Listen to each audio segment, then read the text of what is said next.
22 अप्रैल को पहलगाम हमले के बाद पाकिस्तान और भारत के दरमियान शुरू होने वाली कशीदगी ने नया रुख इख्तियार कर लिया है। दोनों ममालिक में दर्जनों अफराद की हलाकत के बाद दोनों जौहरी ताकतों के दरमियान सीज फायर तो हो गया, ताहम इसके बावजूद एक दूसरे के खिलाफ बयानबाजी का सिलसिला अभी तक जारी है।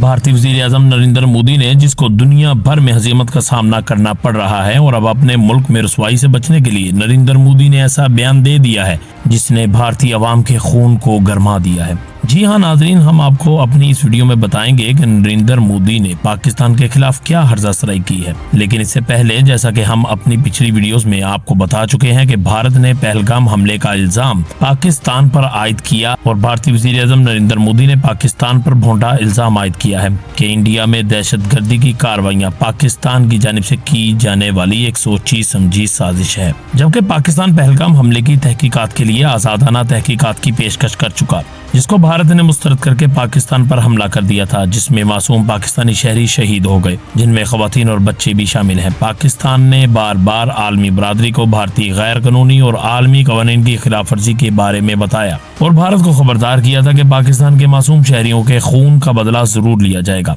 और हमले के वक्त और जगह का तयन हम खुद करेंगे। और फिर वो वक्त आया जब पाकिस्तान ने मार्का हक ऑपरेशन बुनियानुल मरसूस में भारत को मुंह तोड़ जवाब दिया और भारत के खित्ते पर इजारादारी के ख्वाब को चकनाचूर कर दिया। अब मोदी अपनी हजीमत और बेइज्जती छुपाने के लिए ऐसे बयान दे रहा है कि किसी न किसी तरीके से पाकिस्तान की जंग में फतह को अपनी फतह में तब्दील कर सके, लेकिन ये नामुमकिन है। भारतीय वजीर आजम नरेंद्र मोदी ने गुजरात में रैली से खिताब करते हुए कहा है कि जो भी इंडियन शहरियों का खून बहाने की कोशिश करेगा उसको उसकी जुबान में जवाब दिया जाएगा और ऑपरेशन सिंदूर दहशतगर्दी के खात्मे का मिशन है।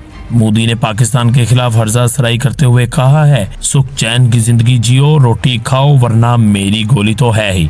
पाकिस्तान को आतंक की बीमारी से मुक्त करने के लिए पाकिस्तान के अवाम को आगे आना होगा, पाकिस्तान के नौजवानों को आगे आना होगा। सुख चैन की जिंदगी जियो,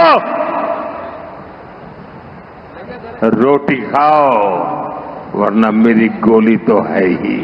भारतीय वजीर आजम नरेंद्र मोदी ने कहा है कि मैं नई नस्ल को बताना चाहता हूं कि मुल्क को कैसे बर्बाद किया गया। 1960 में जिस अंदाज में सिंतास मुआहदा किया गया, अगर आप उसकी बारीकी में जाएंगे तो चौंक जाएंगे। इस मुआहदे में यहाँ तक कहा गया है कि जम्मू कश्मीर में नदियों पर जो डैम बने हैं उनकी सफाई का काम नहीं किया जाएगा और डैम्स के गेट नहीं खोले जाएंगे। 60 साल तक ये गेट नहीं खोलेंगे। इंडिया के वो अभी जखीरे जिन्हें अपनी गुंजाइश के मुताबिक 100% तक भरना चाहिए था, वो 2 से 3% तक आ चुके हैं।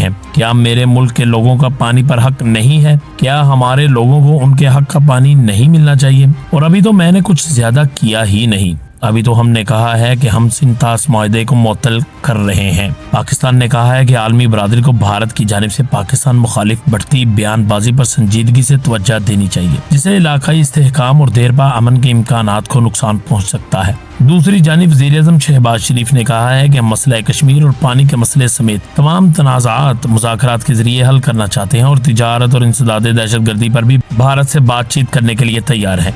उन्होंने मजीद कहा है कि अगर इंडिया मेरी अमन की पेशकश कबूल करता है तो फिर हम दिखाएंगे कि हम खुलूस नीयत के साथ अमन चाहते हैं। दोनों ममालिक के रहनुमाओं और सियासी क़यादत की जानिब से जारी मुसलसल बयानबाजी को देखकर ये सवाल पैदा होता है कि हालिया कशीदगी के दरमियान ऐसे बयान क्या मानी रखते हैं कि ऐसे सख्त बयानात के बाद दोनों मुल्क सर जोड़ कर बैठेंगे और खित्ते में अमन के लिए कोई मुस्तकिल हल तलाश कर पाएंगे। इस हवाले से आप जो भी राय रखते हैं हमें कमेंट सेक्शन में जरूर आगाह कीजिएगा।